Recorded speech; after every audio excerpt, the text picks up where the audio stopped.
Good afternoon. I'm delighted to be here today and welcome you to the University of New Hampshire's Law School. My name is Erin Corcoran, and I'm a professor here at the law school and also direct the Warren B. Rudman Center for Justice Leadership and Public Policy. Guided by the values of Senator Rudman and leveraging on the law school's and university's research expertise, the Rudman Center focuses on training lawyers how to be effective leaders who work across disciplines to solve many of the complex and vexing public policy questions facing this country and the world. In addition, the center provides opportunities like these to promote dialogue among scholars, policymakers, service providers, and citizens about pressing issues of the time. Interested students are immersed in experiential learning, work training, research projects to develop the legal and policy expertise needed to advance sound public policy solutions and to advocate effectively for their clients in their specific field of study. And the law school is thrilled to be co-hosting tonight's event with the nationally recognized Carsey Institute. The Carsey Institute is the University of New Hampshire's major interdisciplinary applied research center for scholars working in social, health, and behavioral sciences. They have a network of fellows both within the university and other locations in the United States. Their policy research focuses on vulnerable children, youth, and families, and on sustainable community development. They give public policy makers and practitioners the timely, independent resources they need to affect change in their communities. They also offer trainings, civic engagement tools, and degree programs that engage people relative to its mission. I also wanted to say a few words about Bruce Mallory, Professor of Education, who is the Carsey Institute's interim director.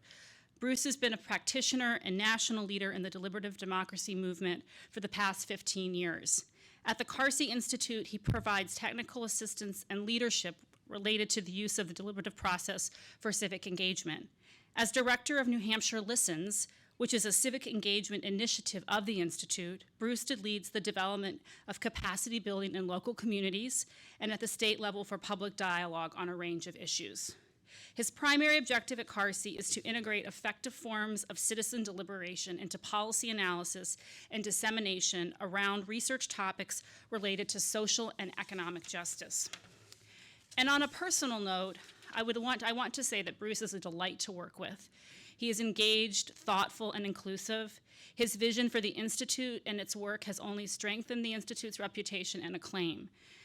The law school's partnership with Carsey is exactly the kind of collaboration that I had hoped would occur when the law school fully integrated with the university system. Through these types of partnerships, we leverage each other's strengths, reach diverse audiences, which enable us to provide a meaningful platform for the exchange of ideas and thoughtful discussions. I would now like to ask Bruce Mallory to come up and provide some brief remarks and introduce tonight's speaker. Thank you.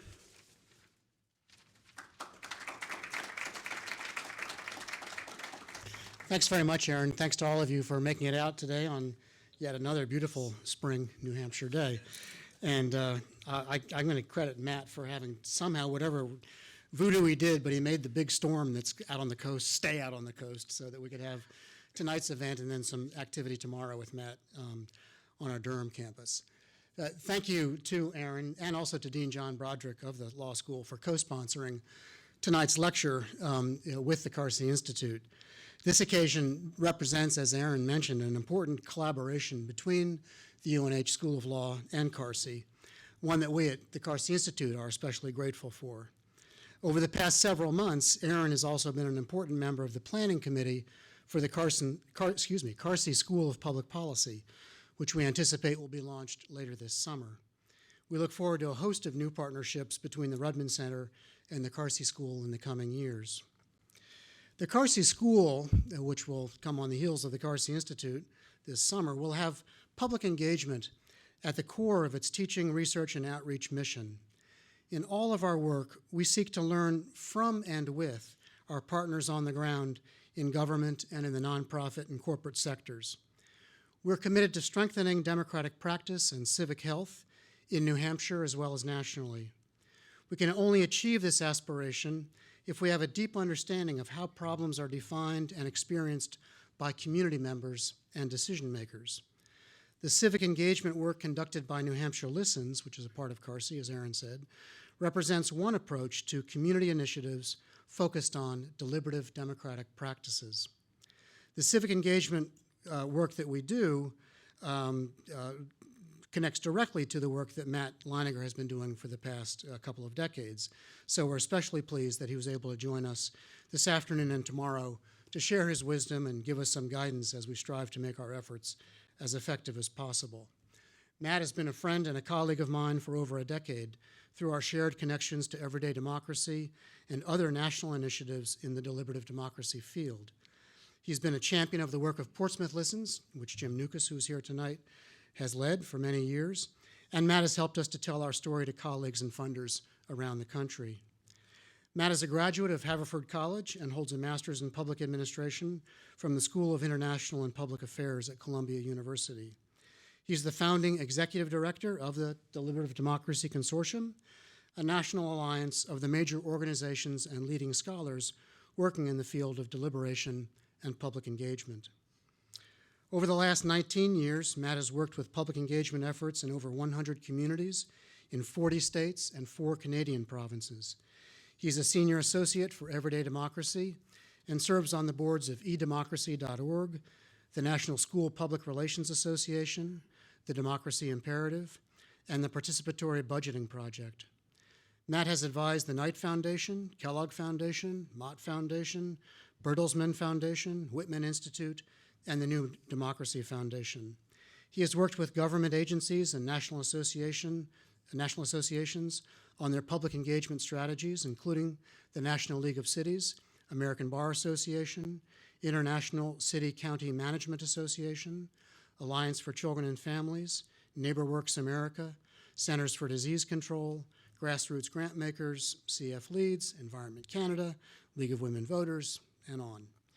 Matt's first book, The Next Form of Democracy, How Expert Rule is Giving Way to Shared Governance and Why Politics Will Never Be the Same, traces the recent shifts in the relationship between citizens and government and examines how these trends are reshaping our democracy.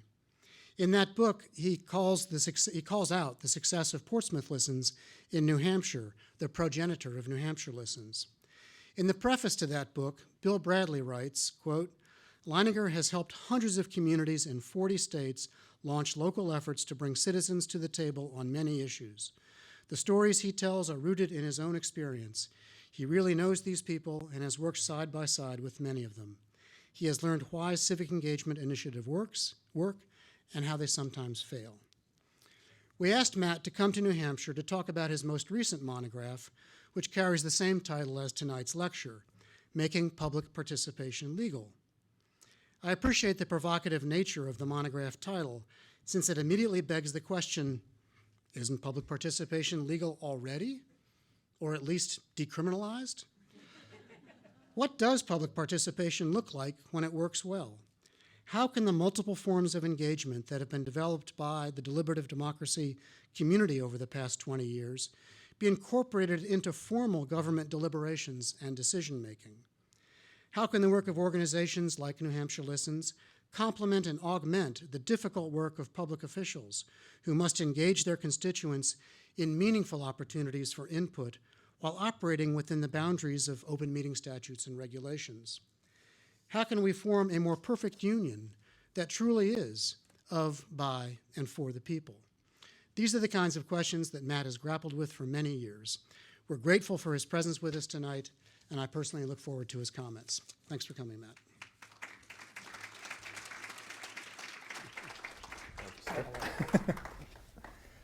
Thanks, Bruce. And thanks, everybody. Thanks, Aaron. Thanks to our hosts here at the UNH Law School and the Carsey Institute and New Hampshire Listens, Jim Nukas. Good to see good friends, Michelle, everybody who've been part of making the state a kind of a leading state in terms of scholarship and also the kind of on-the-ground practice of public engagement. It's a great place for somebody like me to come to get more inspiration and learning from what you're doing. And in particular, it sounds very exciting. kind of this whole new adventure here with the Carsey School. As Bruce mentioned, I went to public administration school, and it didn't really match necessarily my interests at the time. I'd been an undergrad. I started getting interested as a 19-year-old in kind of democratic history and theory, and I thought, wow, it'd be great to have a career in public engagement, and how could that ever happen? And so, failing to find any kind of logical career path, I went to PA school, and it was a great experience in many ways, but it was certainly not something where you were being taught to kind of value and tap into citizen expertise. It was then, and still is for many, many PA schools, a kind of an exercise in helping the students to become experts, for them to be the kind of the policy, the kind of the policy analysts, and not really enough there as far as how would you work to tap into what citizens can contribute. And so the kind of the desire to kind of bring some of those things together, and maybe this will be happening as part of the Carsey School, is very exciting, so that you've got students exposed both to the kind of the leading scholarship on this kind of stuff, and also real settings and community where they can actually be doing it. So that's really exciting. A little bit more about me. I'm actually not the founding ED, but I'm the second ED in the history of this august body, which is an alliance of nonprofit organizations like the ones you see there, and academic researchers who are all studying, practicing, advocating, championing public participation, democratic governance.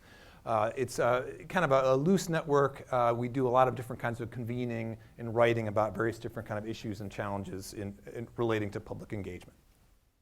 And I got my start in this field working for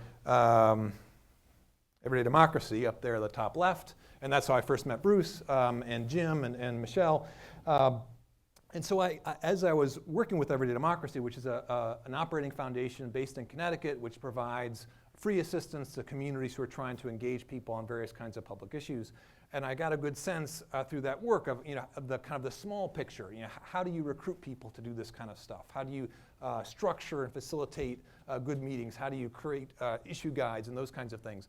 But I didn't get a sense of the big picture, I think, until a number of years later. And what was happening was that I was in this meeting in Colorado in the suburb of Denver called Lakewood. And in Lakewood, the reason for the meeting was that even though the residents of this town thought it was a terrific place, they thought the schools were wonderful, they liked the parks, they valued the services they were getting from local government, and yet the city budget had gone pretty deeply into the red because 9 times in the previous 30 years, people had voted down local sales tax increases meant to simply maintain the same level of government services. So the mayor's called this meeting, neighborhood leaders, various kinds of community leaders, foundations, business people, all kinds of people. And basically he's saying, what do you want me to do here? Do you want me to try to raise taxes again? No one's going to like that. Do you want me to try to cut services? They're going to be angry about that too. How do we get out of this? And finally somebody says, Mayor, Steve, we like you. We think you work hard for us. But basically what we've had here is a parent-child relationship between government and citizens. And what we need to create is an adult relationship. And that was a nice picture for me. It was kind of an image of what I realized I was seeing in all these other kinds of places as well. This kind of dramatic, kind of generational shift in what people want and what people can contribute to governance. And I began to realize that, in all kinds of places, that people are busier. They have less time to get involved in anything. And yet when they do get involved, they bring more skills and capacity to the table. That in many ways people are feeling more entitled to the protection and services of government, and yet less confident, less faith that government's actually going to be able to deliver. And that in many cases people are less aware of what's happening in their neighborhood or their community, but when they find an issue, a cause, a problem that they care about, they're better able to find the information, the allies, the resources they need to make an impact on that issue. So essentially you could say that people are more capable of governance and less willing to be governed than ever before. And that's a huge shift. And it really is problematic for a lot of the institutions, organizations that we've had now for more or less 100 years. You know, the kind of the progressive era model of how governance happens in all kinds of settings, not just in terms of local government, but all kinds of institutions and organizations. So I started thinking about that more, and also some other aspects of the context. One is kind of when you're thinking particularly about a kind of families with kids, who in many ways have kind of the most at stake in community success, the most reasons to be engaged in what's happening in the neighborhoods of their schools, but of course less time. And that also what's interesting is that they are interested in engaging not simply in politics, but in community. And that's, I think, a really important thing to be thinking about, and we'll talk more about this as we go. And then, of course, the last kind of big shift that's been taking place in the kind of this kind of larger context for engagement is, of course, the internet. You know, the various ways in which people are connected to one another through the social media networks that they have, the kind of rise of texting that we can talk more about, all kinds of things which kind of are shifting the way in which people interact with their institutions and with each other. So we got all these changes. And what we have is by far, the most common format for interaction between citizens and government is this. The standard public hearing, public meeting. This format is, you know, in school boards, it's in, you know, used by city councils, it's used by planning and zoning commissions. I mean, this is by far the most common way in which citizens and government interact. And of course, at least in my opinion, it doesn't work. and the funny thing is, of course, you will find very few people who think it does work. Because local officials, the people behind the dais, are often even more frustrated with it, even more upset at these meetings than the people who are standing up 3 minutes at a time at an open microphone to talk about, you know, why they don't like what's happening. This, by the way, is the Cincinnati City Council after they have announced that they are both raising taxes and cutting services. So a particularly happy occasion. You've got a lot of the kind of the people who are trying to do different things with engagement are reacting to that scenario and the awful experiences that come with it. And one thing that I think surprised me a little bit when I started working with lots of local officials and other people who are kind of been in those kinds of decision-making positions is how emotional a shift this is. That it's not simply kind of, hey, I need new tools to engage with people. I started working with this set of local officials who are part of the National League of Cities, and I thought it was all going to be about the tools and the reading and the what do we do. And in fact, it was group therapy. And these mayors and city council members they started out talking to each other and venting about these awful experiences that they had, and kind of why is it that all these people that I thought were my friends are now yelling at me? Didn't they pick me to make decisions on their behalf? All of a sudden, I'm their enemy when they thought, you know, they just had come into this position, this role with a very different sense of what they were supposed to be doing than what it actually turned out to be. And so there's this huge emotional shift that usually has to take place for people who are in these kinds of positions before they're really ready to become, you know, advocates of or practitioners of better formats. And so this is I think a characteristic quote from this mayor in Lawrence, who also was, others of you may recognize, he's a fairly prominent public administration professor. But it was not his public administration scholarship that brought him to this interest in engagement. It was his experience as a local official and people yelling at him that he wasn't expecting. So if you try to boil down kind of what works in public engagement, this is a huge generalization and an attempt to try to kind of make it at least somewhat more tactile, but basically, if you look at the variety of ways in which good participation is happening, whether that's online or face-to-face or some combination of the two or other kinds of things, I think you come up with a list of ways in which decision makers and other leaders in the community are actually treating citizens like adults. Meaning that they're giving them information, you know, as much as they want most of the time, often in online ways more than ever before. They're giving people a chance to tell their story, which tends to be face-to-face. They're giving people a chance to talk to each other about why they're passionate about something, what experiences they've had that kind of make an impact on kind of shape their opinions about something. They're giving people choices in a variety of ways about, policy options, about,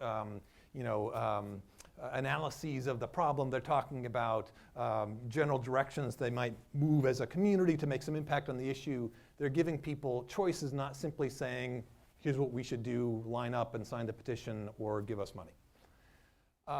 Another piece of it that's a little bit more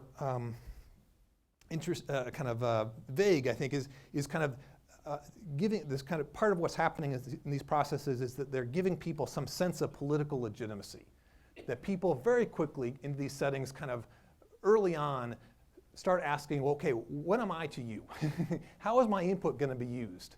How is this committee I'm joining going to be treated? How is our input going to be treated by the Planning Commission? They're wanting to know what is my relationship to the institution?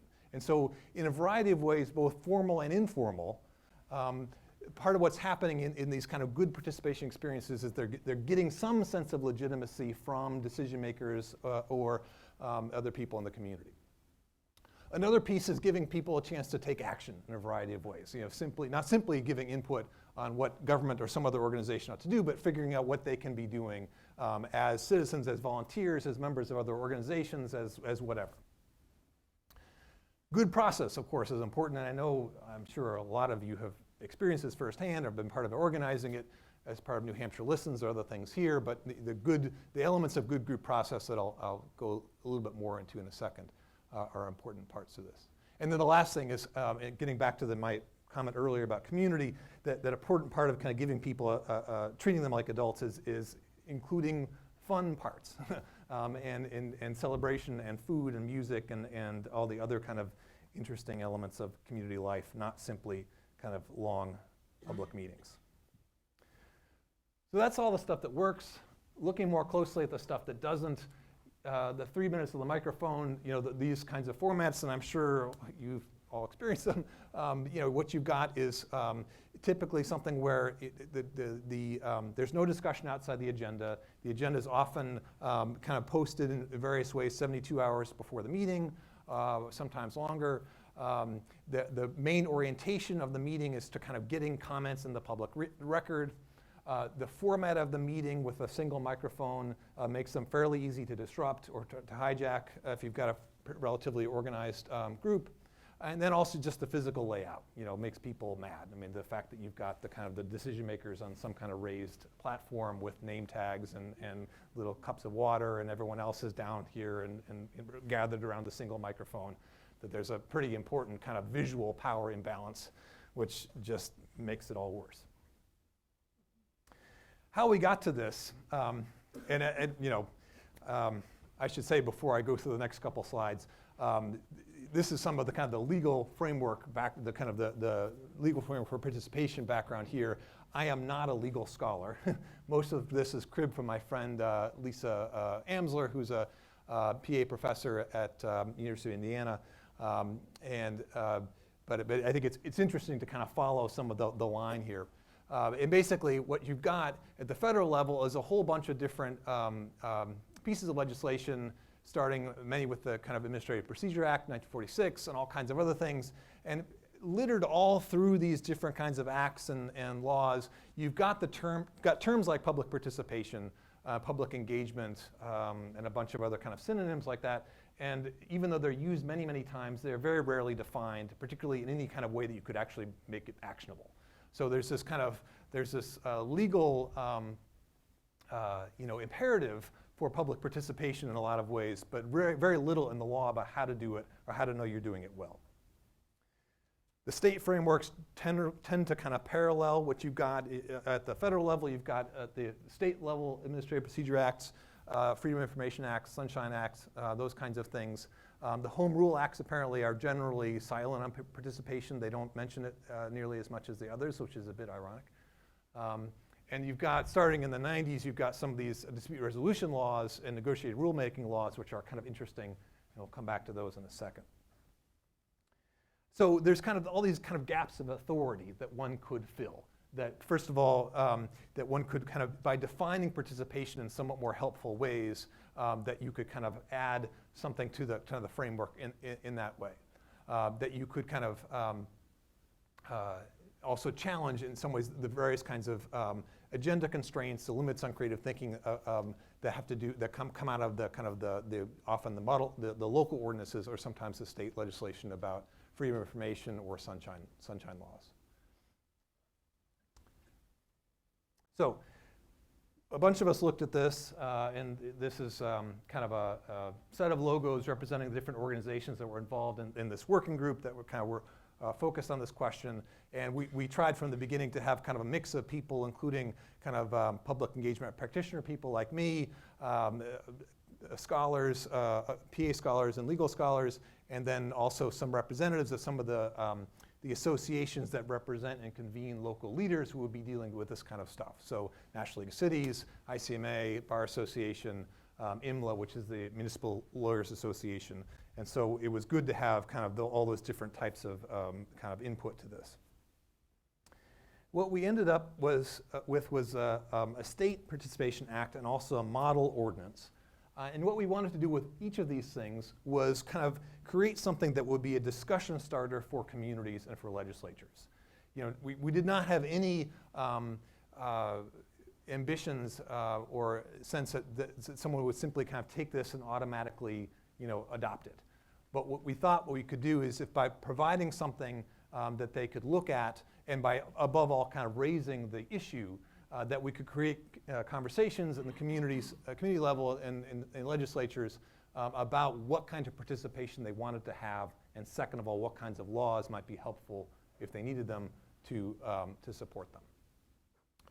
So in both of these things, what we've done is to kind of try to define participation in a somewhat more helpful way. We used some kind of principles for participation, which were cribbed more or less from the National Coalition for Dialogue and Deliberation, International Association for Public Participation, and California's Institute for Local Government. So there's kind of there's a lot of similarities between the principles kind of espoused by those three groups. We kind of did our own version, which kind of melded them all.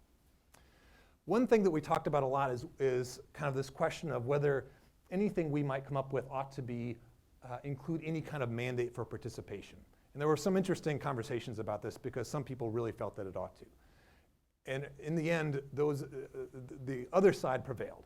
And this, I think, was a key thing for all kinds of reasons. For one could never actually go very far with any of the national associations with something that kind of mandated anything for public, you know, NLC, IMLA, some of those other groups would never have gone along with that. But also I think it's important because I think we probably are going to be more influential by creating something which simply encourages and clarifies what participation is, clarifies some of its benefits, but does not say you must do it this way or that way, because that's not really the history of how this work has developed anyway. So our model really here is the alternative dispute resolution legislation that started getting passed in the 90s at the state and federal levels primarily. And essentially all that did was to say, here's what it is. Here's alternative dispute resolution. Here's why you might do it. Go forth and do it. And if you kind of use these various kinds of techniques and strategies, you will be protected. So it was just permissive legislation. And as a result of it, ADR has, you know, proliferated dramatically at all these different levels of government. It's now kind of a part of the system. And so we are hoping to have that same kind of impact when it comes to participation. So the ordinance, again, has a kind of similar kind of structure as being something that's permissive and encouraging, not mandating. It lays out some different kind of possibilities. There's kind of different pieces and parts of it that you can consider and use if you want. One of them talks about kind of the creation of some kind of commission or other kind of body at the local level, which is there to kind of oversee participation, help measure it, help kind of report on it. We don't refer to the sunshine laws because in the sense that's, in most cases, that's a matter for the state legislature.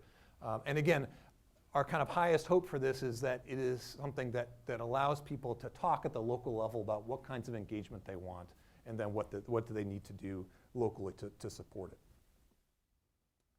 So all this is in this National Civic League publication with the wonderful picture of the people booing on it. And included with that is a lot of other tools that people, again, lists of resources for doing participation well. Let me say a little bit then about kind of what are these successful tactics? What does seem to work when it comes to doing public participation well?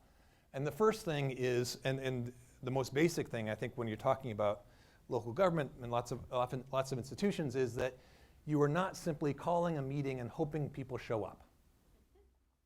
You are figuring out who's in your community, who's in your jurisdiction, who's in your constituency, what do they belong to? What networks are they part of? And then what people in those networks can I reach out to so that they're recruiting other people in those different sets of people. So that you're kind of creating this big web. And the web may include all kinds of organizations and groups which have nothing to do with politics or the issue you're talking about. It could be faith communities, it could be businesses, it could be clubs, doesn't matter. The point is to kind of reach people through the relationships that they already have with people that they know and trust. And that is a time-honored thing which has worked in about 57 million types of participation. These days it's a little faster in the sense that you can use online as well as face-to-face connections to kind of reach larger sets of people, and they're more kind of grouped in social media than they were before, but it's still, I would say 90% of the work in participation is recruitment, is how do I get people to the table? And particularly people who are least likely to come, for various kinds of reasons. They're marginalized, they're just, distrustful, various kinds of reasons. How am I gonna reach into those networks and get people who might not otherwise participate? Here's the process stuff, right? So small groups, if you want people to deliberate, if you want them to learn, if you want them to plan for action, if you want them to share personal experiences, these are pretty much all things that can only happen in a group of about 12 or less.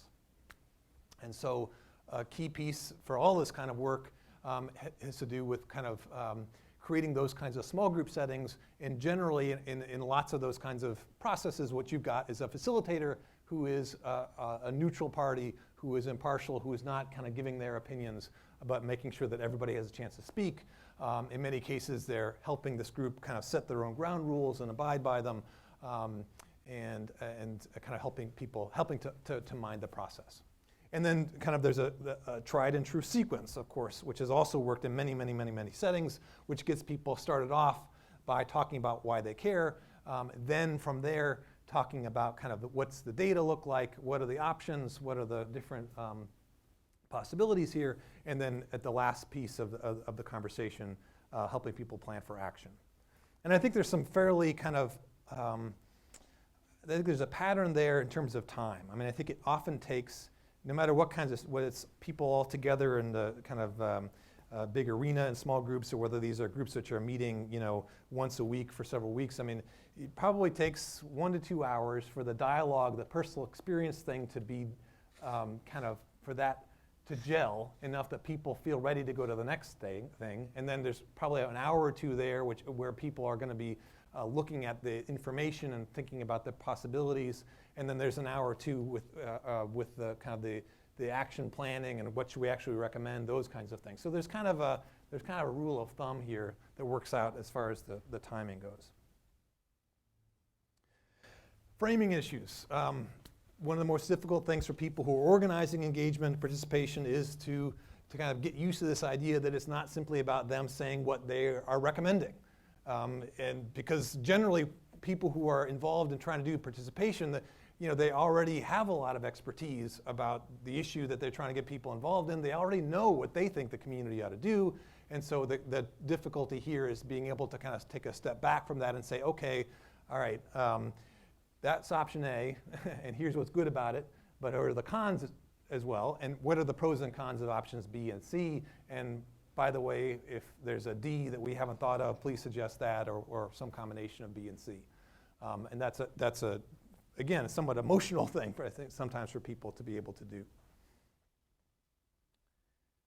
And then another piece that's very, that's emerged from lots of different kinds of processes is this kind of piece of giving people a chance to think of themselves as problem solvers and to figure out ways that they can work together to do something about the issues that they're talking about.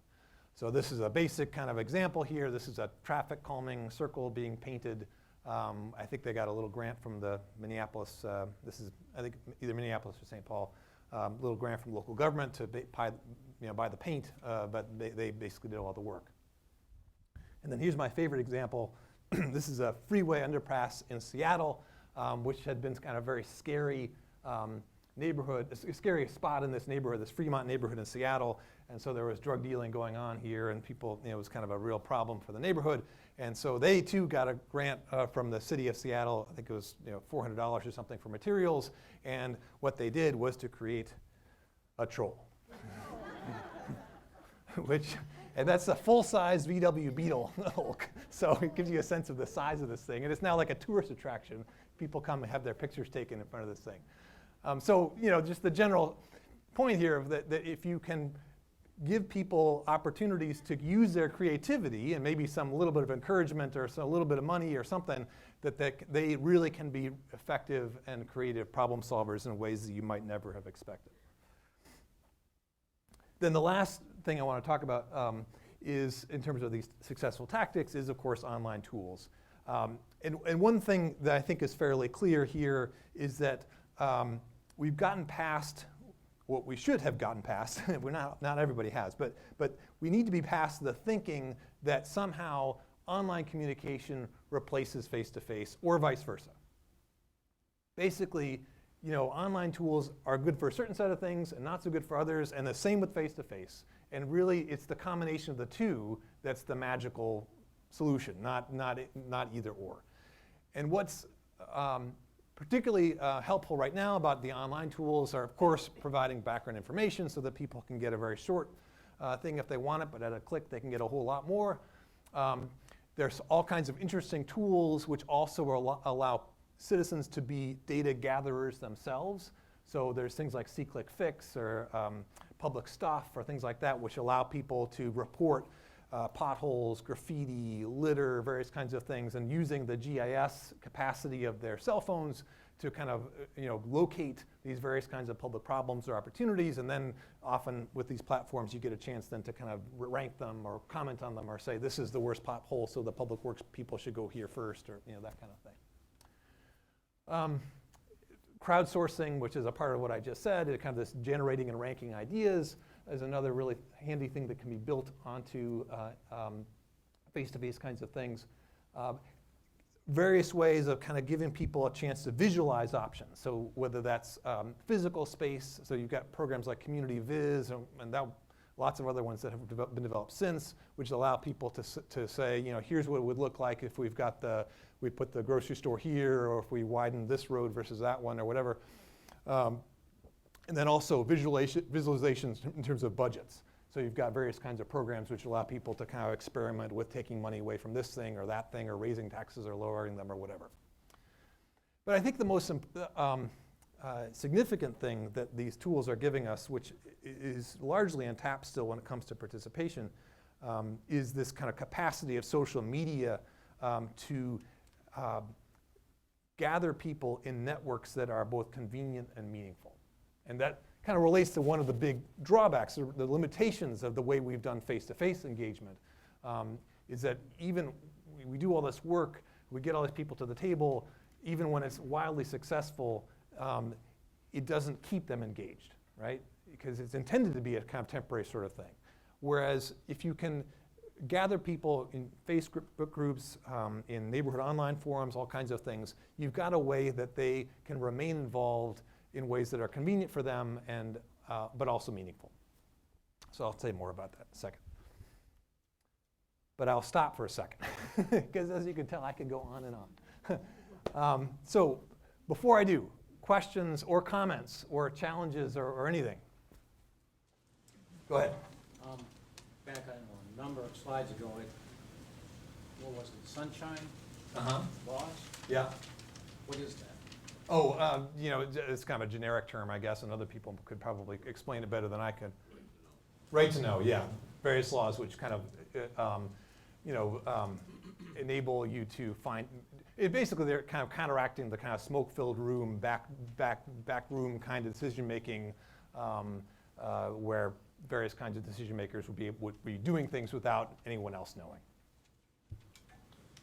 What was the time frame for your development of the state act and the model ordinance? I think we probably met for fairly sporadically over about a year and a half. When was that? Well, starting maybe 2 years ago. And so so probably 2 years ago, we started having periodic conference calls, drafting things, commenting on each other's drafts. And then we kind of officially released it as this Brookings event in October. What are some of the techniques for bringing in linguistic minorities and people who are kind of from different cultural traditions in terms of engagement? What are some ideas about how to smooth that process? Yeah. Well, first most basic thing is kind of knowing the networks, finding out, what are people belonging to, and kind of making relationships, which is often the most time-consuming thing, forming relationships with people in those different kinds of networks.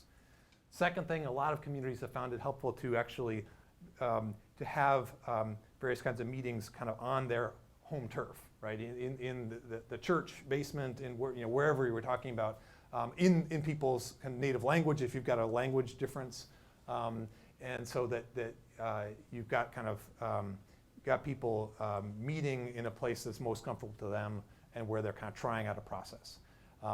In some cases, people then will transition from that with some or all of those participants to some other kind of setting where they're then mixing up with other people from other parts of the community.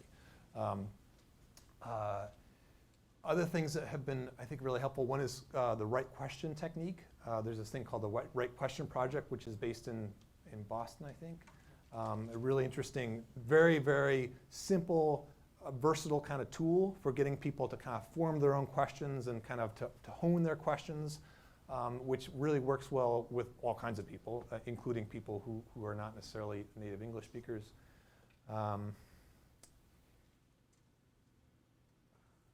Oh, and I think maybe one other thing to say is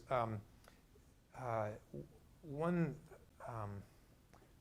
assumption which I think deserves a lot more challenges is a lot of the work around immigrant integration. I mean, that term integration, I think, is problematic. And a lot of the work kind of goes along, the kind of assumption behind it is, okay, we've got a really great, robust public participation. We've got a great public life here. And we just need those other people, those new people, to come into our space. And so what we're doing is kind of, and so the assumption, in most cases, of course, they don't have a terribly robust public life. They've got a public life that not many of any kind of people actually want to be part of, let alone recent immigrants. And also it kind of, it discounts the new contributions that those new people might actually bring to the table.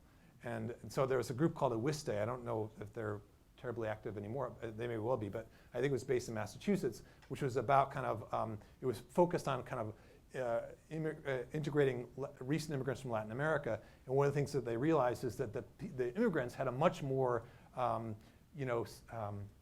positive sense of public participation than was present in those communities. And so they started to try to kind of bring in some of the elements of public life in Mexico or some of these other countries into the way that they were organizing particularly in terms of food and music and art that was kind of adding into the picture. Yeah, go ahead. So, you haven't mentioned Robert's Rules of Order, Oh, yeah. and I'm sure you're a fan of them. Oh, yeah. Okay. Is that it? Yeah. Yeah, I would like to ban them, actually. Them and open microphones. There's a great thing called Bob's Rules, which I don't know where, I think it's probably something like 4 or 5 different people had the same idea at the same time.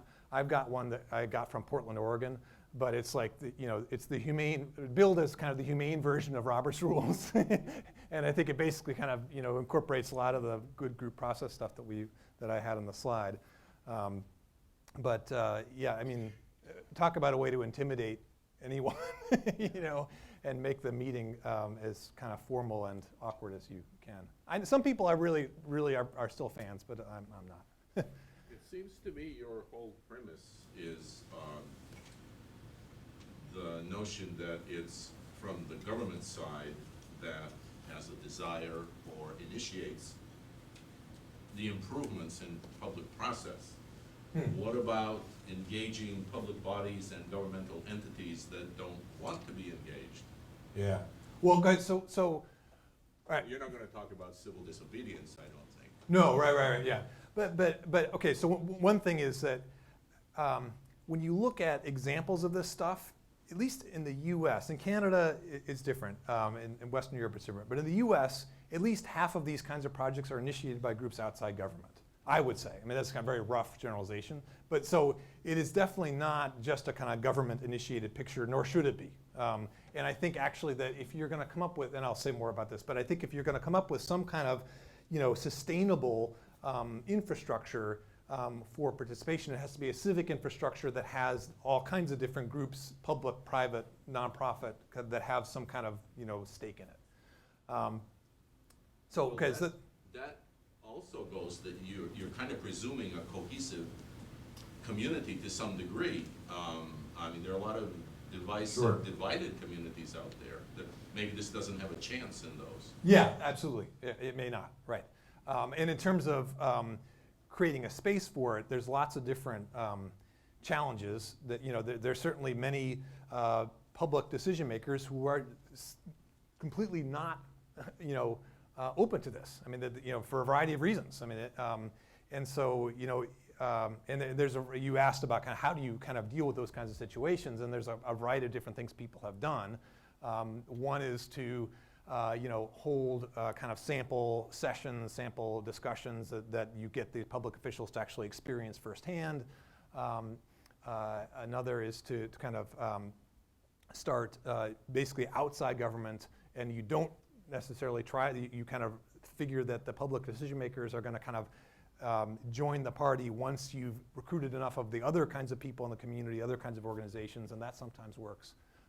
But it's true that it's not something that, it's not like everybody suddenly rushes to create this. Yeah, exactly. I'm going to lose track here of who's in the order. But I'm going to go over here because I've been over here, so go ahead. I wonder if you could say a little bit more about the framing issue, because often it's an individual or group with some agenda, if you will. They want to improve their schools, or Yeah. they need more open space, or they hate the potholes, or Right. Whatever it is. And so that notion of a neutral frame runs up against the fact that the people who want participation have something they want to get done or some point of view. Right. So I wonder if you could just speak more about that tension and how you've seen it resolved, hopefully. Yeah, I mean, it's certainly not easy. I mean, because you're right. I mean, people have an answer often, and it's a leap of faith, really, that you're gonna put aside not put aside, but you are kind of you're not making your own learning, your own expertise the most prominent thing. You're kind of giving people a setting where they've got good process, good information, good data, and you're trusting them to do the right thing. So it's a leap of faith. And again, it's something where you often have to kind of experience the kind of process yourself before you're willing to kind of have that trust, with a kind of sample of people, before you're willing to do that. Slightly more kind of specific point about this.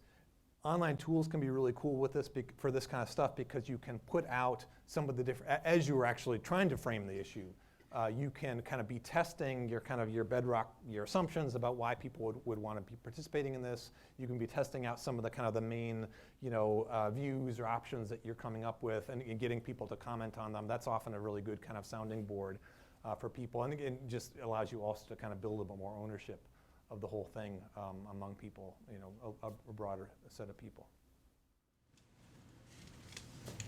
So this may be out of order. I'm sort of puzzled because I hear you're doing this all over. I've read your stuff, and yet the presentation here seemed to follow none of the rules. You treated us all as passive audience, and then you spoke right at us. And so maybe that's the way it happened. Well, don't you like my slide? No, it's true. I struggle with this all the time. Yeah, and in my defense,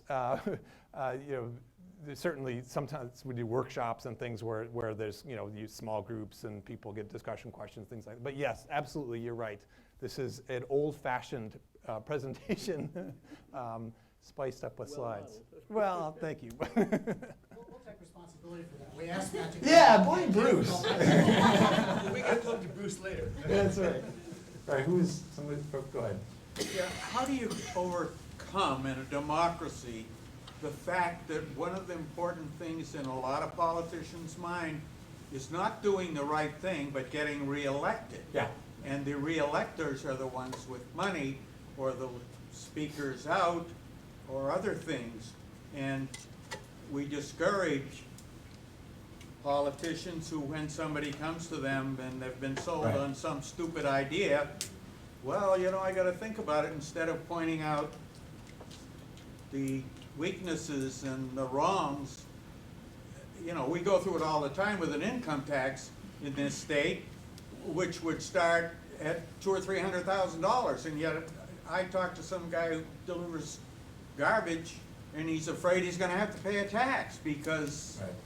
the people who would pay the tax Right. have spread the word. Yeah.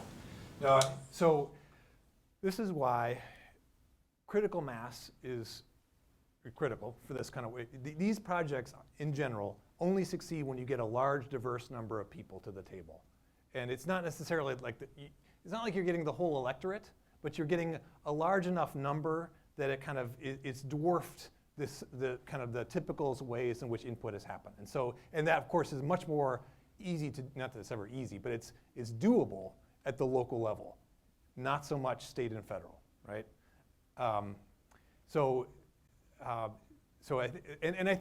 think there's good reasons for it. I mean, I think, you know, I kind of, even when you have a public official who is completely a fan of this kind of stuff and you know, loves this, you know, is a tried and true Democrat, but small d Democrat, in order for them to kind of follow through in some of the recommendations that might come out of this kind of process, they need to have a large critical mass of people behind it.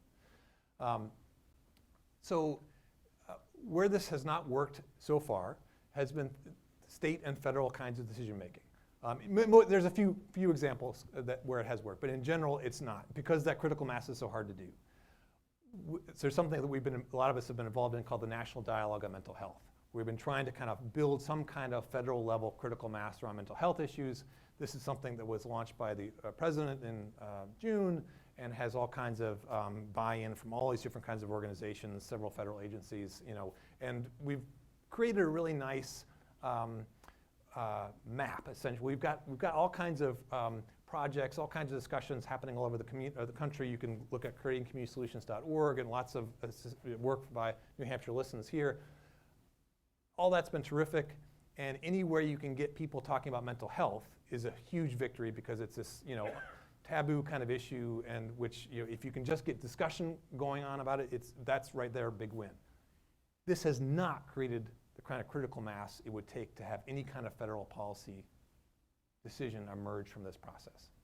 So I think what we've done through this national dialogue is simply to reaffirm that what we know how to do locally is not scalable given the tools we have. What we've also tried to do is experiment with some other kinds of tools. So we did this thing called Text, Talk, and Act in December. We're doing it again in April. Basically, it's a text-enabled discussion. All you need to do is get together with 3 friends. You text in this number. The platform then automatically starts sending you back polling questions and discussion questions that you could talk. So you answer the polling questions using your phone. You talk about the discussion questions with your 3 or 4 friends. At the end of the process, you get to kind of text in ideas you have about improving mental health in your school or your community. Things like that, which blend some of the strengths of a real face-to-face conversation with something like texting, which is a ubiquitous technology for anybody under 30. I have a 15-year-old, so I know. They sit in the car while you're driving and they text each other. So it's going to take experimentation with things like that, you know, to get this kind of small d democracy to have that kind of critical mass that would take to influence state and federal policymaking. But I don't think we're all that far away, because of changes in technology, changes in the culture, and more people are accustomed to be given choices in all aspects of their lives. So I don't think that we're that far away, and I think the first part of what you said is an integral piece as well, because when public officials feel that they can get reelected by doing something, in this case by giving more decision-making kind of either authority or even just informal legitimacy to voters, they will do that.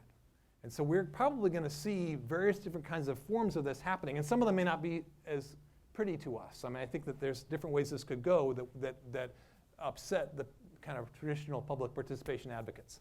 But I think there's going to be kind of a change in this kind of critical mass question, this levels question, partly based on a bunch of other things that are happening in technology and in the culture. All right, okay, you were waiting.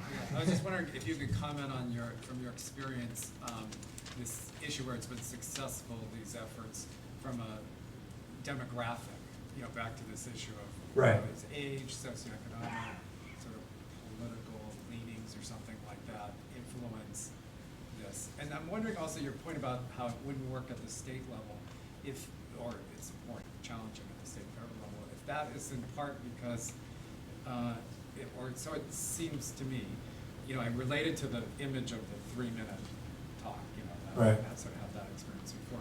But now I seem to think that there's so much sort of manipulation, if you will, or something of public, like what the legislature talks about. So the national groups, who might used to be just a resource to understand an issue, like right. the Council of Legislative. Now national organizations just, they have like bill, and they bring it to every, let's say, in healthcare there will be a bill, a model bill. Every state should have one of these right. created, and it doesn't really have, it's not rooted in anything, or not necessarily rooted in the people in the state or sure. the community. Yeah, I agree with the second part of what you said, absolutely.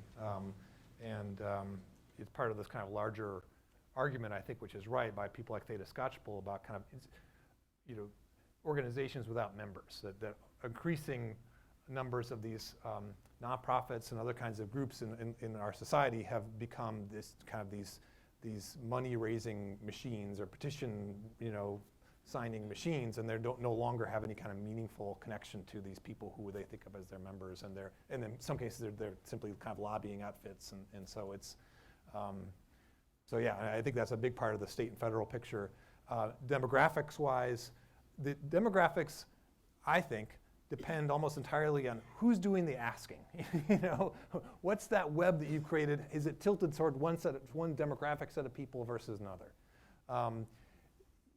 In general, yes, there is a kind of it is more likely that better educated, higher income people will participate in most of this kind of intensive participation, those kinds of processes than others. You see that bias also in every kind of, voting, all kinds of participation. So it's not that's necessarily a kind of an indictment of that form alone. And then if you look at some of the stuff that's happening in the Global South, participatory budgeting in Brazilian cities is one of the only forms of participation in which lower income people are actually overrepresented. And there's some other formats like that as well. So and I'm going to talk a little bit more about this in a second, because I think there's an equity angle here. But in general, I think the question about demographics is not, this type of people or this, level of education is required or needed for this kind of work. It's simply that it's the participation is the determining factor. I'm sorry, the recruitment is the determining factor in participation, who actually comes out. Let me just get one more, and you were patient. Hi, I'm Molly. I have the privilege of working with Pittsfield Listens. Great. And I actually was going to ask if you were going to speak about participatory budgeting. Sure. Sounds like. Yes, I will. Let me just, and I'm just kind of mindful of time here, and I definitely want to have more discussion at the end here. But let me just go through a few more slides and get to things like that, I hope. And then we'll talk more in the end. Jim likes, this is my favorite image is in this work is the. Are you sending a check too? Yeah, right, exactly. Who did this? I mean, I forget now what's the story behind. Mary Jo Brown, graphics, they volunteered as Yeah. part of our project. I mean, I think it's a great image. I mean, and I think everybody should copy it for doing their own stuff. So I'm just going to go through a few things here about kind of different potential building blocks for kind of participation infrastructure in communities. And here's an obvious one, and this is the one of the things that got included in the model ordinance, is some kind of commissioner board that can actually kind of oversee participation in the community, develop kind of multi-year plans, can kind of interact with the official decision makers about how their participation is going, do annual reports, do kind of develop indicators, those kinds of things.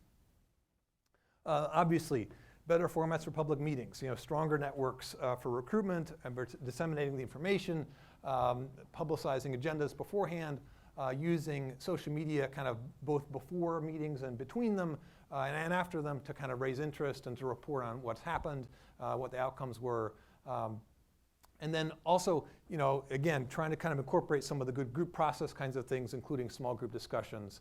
And these have been done in a variety of ways, both either within a public meeting itself or also as kind of a pre-meeting, which is separate from it officially and yet kind of seeds it. And then I think in general, with this kind of work, you want to have elected officials, other kinds of decision makers, you want them to be in the dialogues. You want them to be interacting with people as much as possible. I think there's more to gain out of that than there are challenges.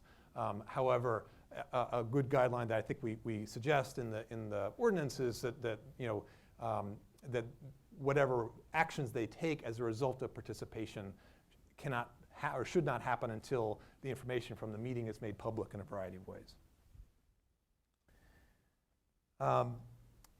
Staffing. So this stuff requires work. And so a lot of school systems, a lot of local governments, a lot of other institutions, of course, shy away from it for that reason alone, which is completely understandable.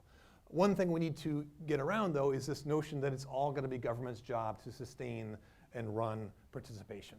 And in fact, given that all these different kinds of organizations and people in the community can in fact benefit from sustained participation, I think it ought to be some kind of shared plan that a variety of institutions actually buy into. And that you kind of support that work, no matter who's doing it, with a variety of kinds of training opportunities, particularly ones which have people who are kind of volunteer leaders going through that kind of training with people who are going to be paid staff. Rochester, New York had a Citizens Academy that did that years ago, and it's a good model. There's a variety of reasons why sustained engagement is something we should be trying to create that go beyond these immediate problems. So most of the kind of participation efforts, they're almost always organized around kind of the crisis of the moment. The public decision which is coming up on the horizon, the contentious thing that has emerged in the community. And so that's one reason why, of course, they're generally, in North America at least, generally organized as these kind of temporary issue-focused, decision-focused kinds of things. When you look at what happens, though, when engagement is sustained somehow, you get to a whole nother level of kinds of benefits. That, in fact, when you look at places where engagement has sustained, particularly in the Global South, where that's been more part of the practice, you have increases over time in trust between citizens and institutions, between different kinds of people. The trust goes up.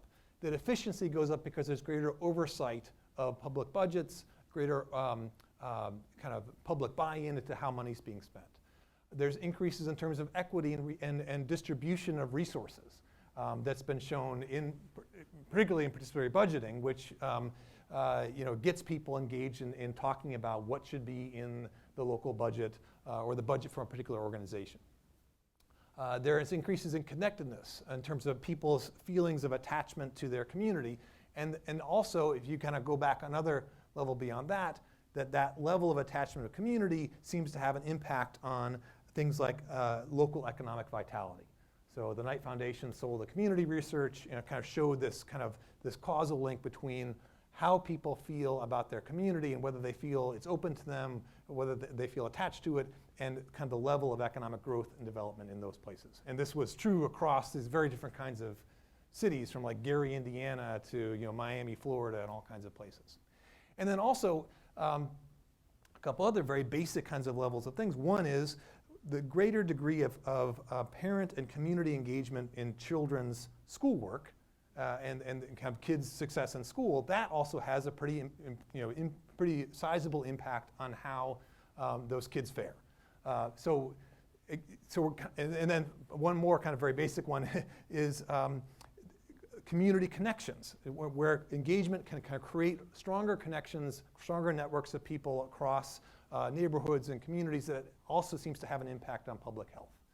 And then, in fact, one really interesting thing that I've discovered through this mental health stuff is that the leading cause of serious illness and premature death. Can anybody tell me what it is? Loneliness. Smoking is number 2, I think, and obesity is number 3. But your loneliness is this greatest single factor in serious illness and premature death.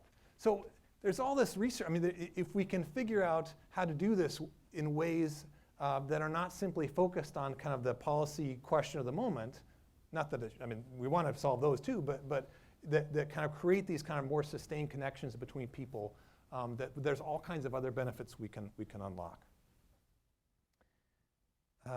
This is a guide published with the National League of Cities, which is intended to help people kind of look at some of these different kinds of potential building blocks for participation infrastructure. And this is a kind of a chart from that guide which kind of looks at some of these different kinds of building blocks. And I'm just going to highlight a couple.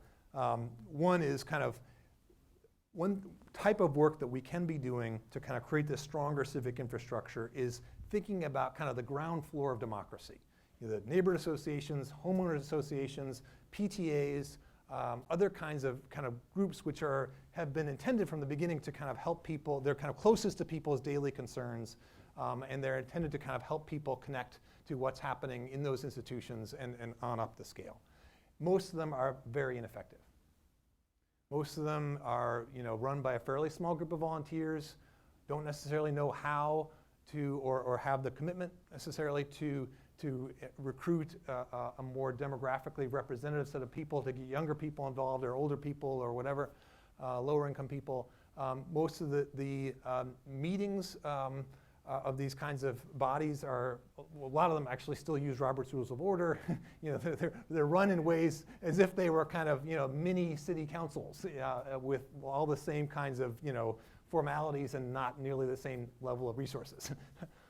So there's a lot of work that can be done at this most basic level of community life. And one piece that can be done is by including this other new creature that's kind of emerging all over the place, which are these hyperlocal online forums, into the work of neighborhood associations, PTAs, other kinds of grassroots groups. These things have just exploded in the last 5 years. I forget the exact numbers, but a really high percentage of all people are now belonging to various kinds of neighborhood level or school level online forums. Some of them are Facebook groups, some of them are email listservs. This is an example. This is edemocracy.org, which is an organization, nonprofit in Minneapolis, which helps people around the country set these things up. It's a somewhat more sophisticated platform, but it's still pretty simple as online stuff goes. And basically what's happening in these kind of these hyperlocal online settings is a combination of the political and the social. So some of the times we look at people are talking about it, some of it's about, can you believe the school board did this, or what do you think about this city council member, or whatever. And other things are like, who knows a good plumber? Who has a canoe I can borrow? Has anybody seen my lost cat?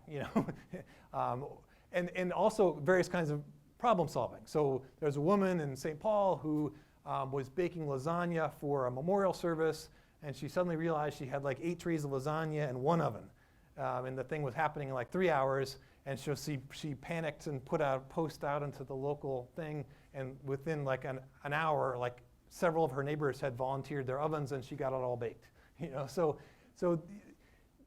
this kind of stuff has to work for people at all these different kinds of levels in order for it to be sustained. We've got to kind of keep thinking about kind of the community kinds of benefits, the personal kinds of benefits, the fun stuff, in addition to how will this aid local problem solving or decision making about policy X. Civic indicators and figuring out better ways to measure all this kind of stuff. And you've got a great example here in New Hampshire. One challenge we have with this kind of stuff is to figure out how to move from the metadata, kind of the overall picture of volunteerism and so on, to the kind of the specific examples of participation, so that we can figure out, okay, which of these kinds of things are actually going to drive greater volunteerism or make people more likely to donate to good causes or whatever the other things you're trying to measure. So we need better ways of doing that, and if we can kind of help to kind of grow more of these kinds of indicators at these different levels, we can come up with better ways of using them. So for example, San Diego Foundation is embarking on something where they're going to use this kind of data to create kind of a certification system for local governments that they're kind of modeling on kind of the LEED certification for environmental building. So that, so basically if you kind of do X, Y, and Z, that you'll get this kind of gold star essentially for being a high participation local government. And that's the kind of thing that spreads fast through networks like, public officials like gold stars for good reasons. So there's different ways that we can use the data to kind of encourage better participation and help us learn how to do it better. Young leaders, absolutely, critical and often untapped asset. It doesn't matter what issue you're talking about. If you can get kind of a high school student to be kind of one of the public faces of your effort, you're going to get more people of all ages to participate. This is an example of a photo from Hampton, Virginia, of the Youth Council, Youth Commission in Hampton, which is one of the kind of the original examples of that type of structure, really successful, ongoing thing, not simply for training young people to be the leaders of the future, but tapping into their capacity to be the leaders of the present. And then I love this quote from Gloria Rubio Cortez: sometimes you need a meeting that's also a party, sometimes you need a party that's also a meeting. And I think a big kind of overarching thing here that we've got to remember is kind of the celebratory, the fun aspects of this, that yes, people may come to this meeting or take part in this thing online because they care about the issue, but they're going to keep coming back because they see their friends there, or there's caffeine or alcohol or their childcare for their kids or whatever. And that's actually my slide that I often use on participatory budgeting. I realize is not in my current deck here, but to just talk about that for a second, that's one thing that they do very well. And so for people who don't know about PB started in Porto Alegre, Brazil in 1989. At the end of the military dictatorship in Brazil, and it was an attempt to try to kind of, by the Workers' Party, which had just won in the recent elections, to give people a kind of a meaningful say in how budgets were allocated. And so it started from relatively humble beginnings with a few hundred people to something that now includes tens of thousands of people in this city and tens of thousands of people in many other cities in Latin America, and it's now kind of proliferated to other parts of the world. So PB is actually the fastest growing form of participation, or intensive participation.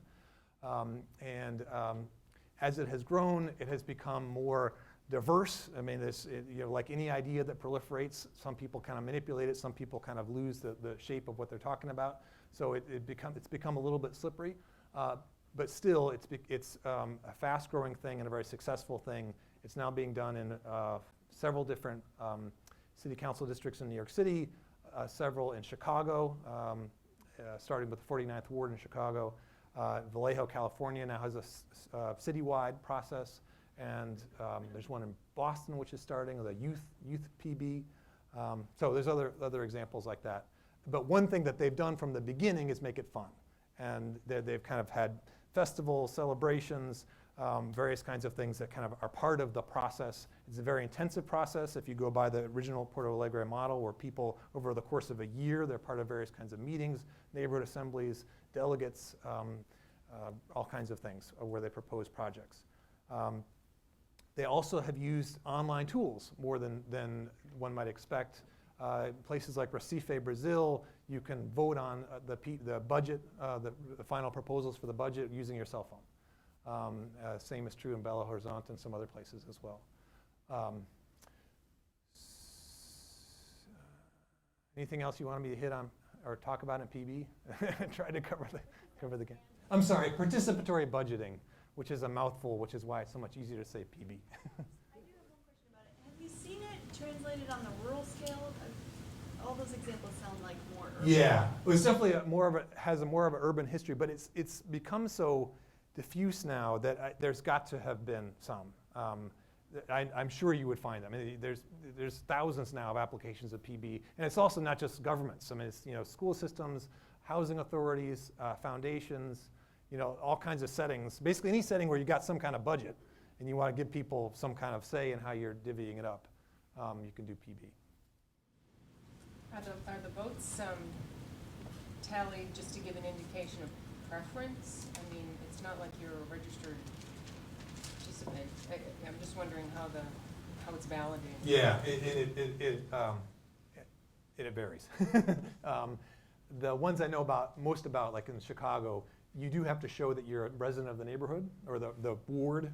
In Chicago and New York, basically what's happening is you've got the city council members who have a certain piece of the local budget. In Chicago, it's like $1 million. And so basically they're saying, here's the pot, and you then decide what you want to do with it. And so through this whole big involved process, people propose different ideas, and in some cases they find out my idea wasn't so good, or sometimes they find out, well, this is already being done by this other institution I didn't even know about. So there's a lot of what's happening in PB is people finding information and finding each other and finding other ways to do what they want to do without necessarily getting the money, which is also good. But in general, the voting process, they have a combination of online voting and also the physical voting stations. They do it all, I think typically do it all in one day, at least in Chicago. And you have to prove that you live there. And that's about it. You don't have to prove citizenship or anything, or legal citizenship, that kind of thing. I'm going to interject here for a little Sure. bit, just keeping an eye on the clock. We do Yeah. actually have refreshments downstairs for people and an informal opportunity to interact with Matt and ask questions and make comments, as well as with each other, of course. So in a few minutes, after we have a few more questions, then we'll make that shift and ready to wrap up in a little while. But now that I have the floor, I'm going to have the floor. Oh, good. So early on in one of your earlier slides, you had a slide up that contrasted community and politics. And you said you might come back to that later. So I'm curious about what do you mean by the distinction between community and politics? Well, I think I probably do that. One could do that in a number of different ways, but essentially I think of it as simply that the need to kind of bring the social and cultural incentives for participation together with the political ones. I guess that's where I would, and there could be other ways of kind of framing that. Well, maybe another way to think about it is that politics, especially these days, might be said to be not something that enhances connections among people. In fact, sometimes it divides people. Right. Community is a place where those connections can happen. Even when they vehemently disagree with each other about whether to build a new bridge or build a new high school, it's that sense of community that allows them to have those hard conversations, as opposed to simply going to a ballot box or aligning behind political figures. Yeah, absolutely. I'm just going to, for more examples on PB and everything else, there's a thing called participedia.net, which is an online repository of cases from all over the world. Might be handy. If anybody wants any of these slides, they're already up on SlideShare. And the 3 different guides I think I showed are all, they can be found at these different links. So, go ahead. It's related to that, but the question I have, or maybe it's to speak about, when does it fail? Does it fail with assumptions? So people come into the process with assumptions, or the people organizing the process, or the facilitators come in not being able to suspend their assumptions? I mean, can you speak to some of that? Yeah, I mean, I think, from what I can tell, I mean, the most common way this stuff fails is recruitment. They just don't get people to the table. Could that be related to, well, Yeah. I don't want that group here. Right. Well, yeah, or just I mean, oftentimes it's at least a stated interest in having that group here, but just a complete lack of understanding about how to do it, and just no relationship. And also just a certain amount of kind of basic people skills that are important with this kind of stuff. Is I learned that when as I was working for this foundation trying to help people do this, and I knew that when I went to the community and I would be walking down the street or sitting in a restaurant with this person who was my local contact, and if other people kept coming by and say, "Jim, hey Jim," I knew it was going to be a good thing, because the person had connections and the person had the skills and people liked the person, and and that so at a very, very basic level, you need those kinds of people, whether those are volunteers or whether those are people who are paid staff or for a government or whatever. There's that kind of, that personality-wise, and those kinds of skills are really important. And So that's been I mean, and I think it's also true that these kinds of things can fail for a bunch of other reasons, but that's, to me, the one that I found over and over again was the most common thing. We always talk in New England about, or maybe other places as well, that locally people vote their pocketbooks. Well, sometimes you look at the deliberative sessions for town meeting, and they're horribly attended. Right. So a few people can drive a whole Yeah. agenda. And now, they don't even show up to vote Right. at the actual town meeting. Right. So, if you wanted to extrapolate this, how would you excite those voters to vote their pocketbook? Right. Well, a bunch of things. One, I mean, obviously, I've over and over again talked about the recruitment piece, and the more people are going to come if somebody they already know and trust asks them. That's the big piece. The other thing then is the format has got to be something that makes it makes them feel like their participation made a difference somehow. I mean, just casting a vote, the mathematically, I understand why people don't vote, because mathematically you're almost always, not having that much influence.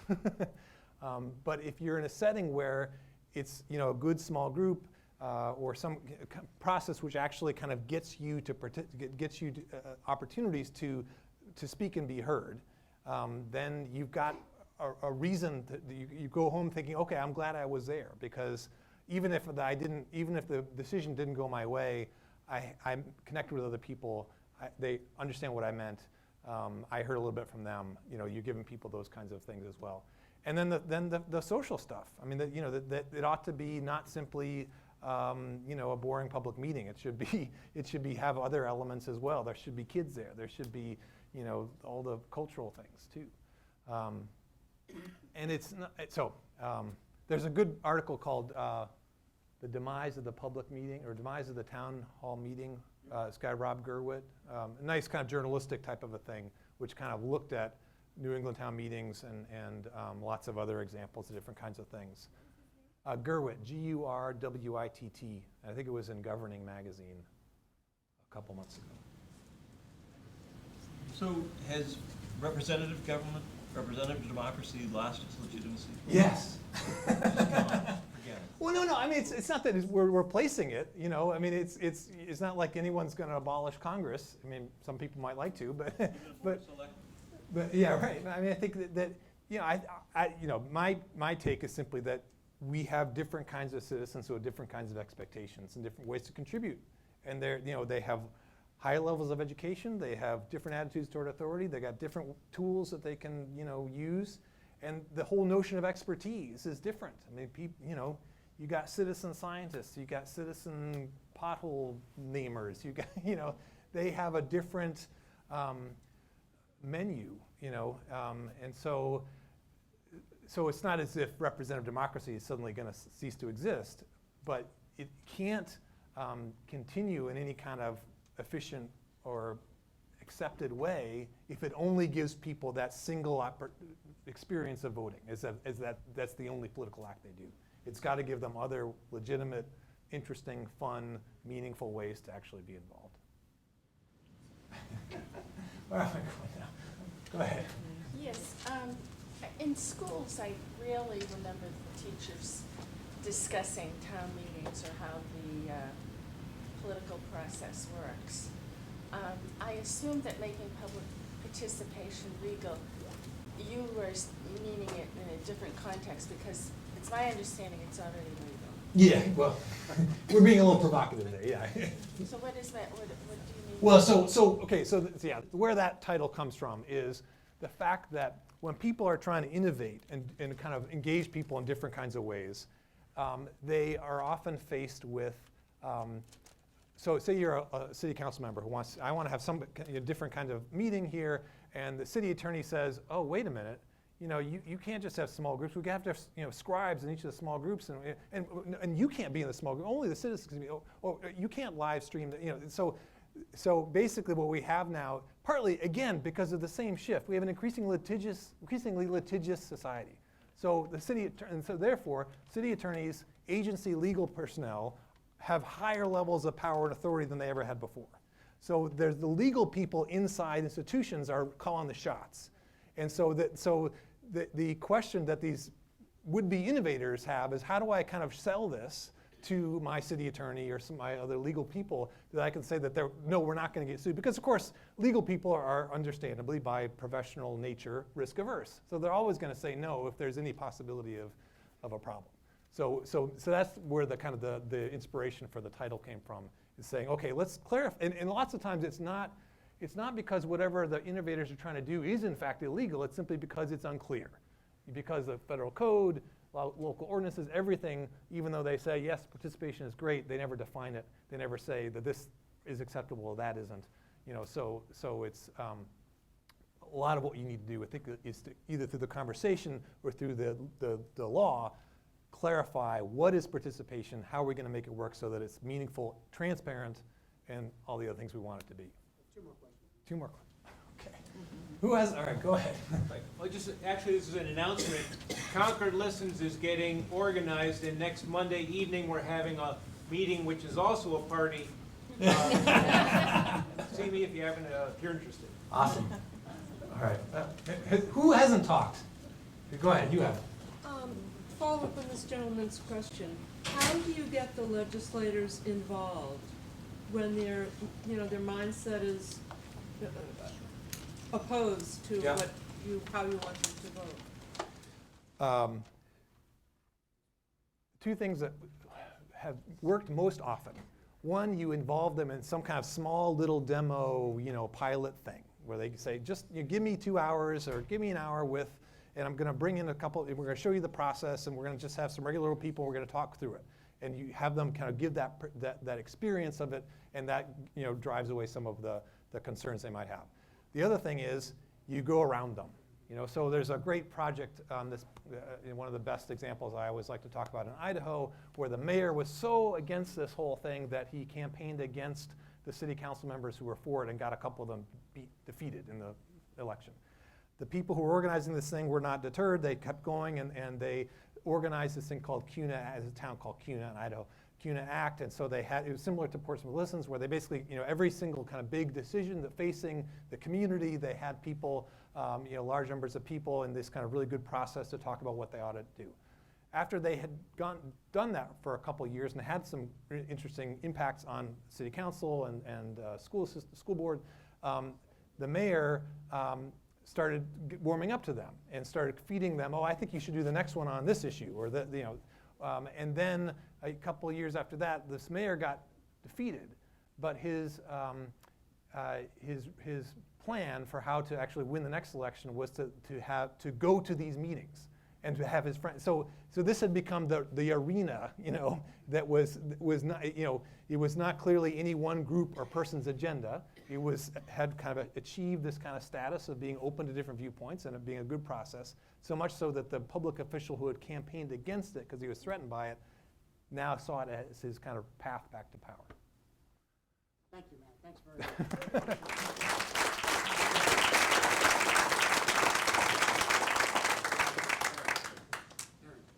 I just wanted to say thank you all for being here today and for being so actively engaged and participating in this process. And thank you, Matt, for all of your insightful and provocative thoughts. So if you want to continue the conversation in a more sort of party-like fashion, you can exit here and go down the stairs. We have some food and beverages and a chance for you to mingle with yourselves. So thank you again for being here. Thanks to Carsey for coming up with this event and co-sponsoring it, and look forward to seeing you here at the law school for future events and collaborations. Thank you very much.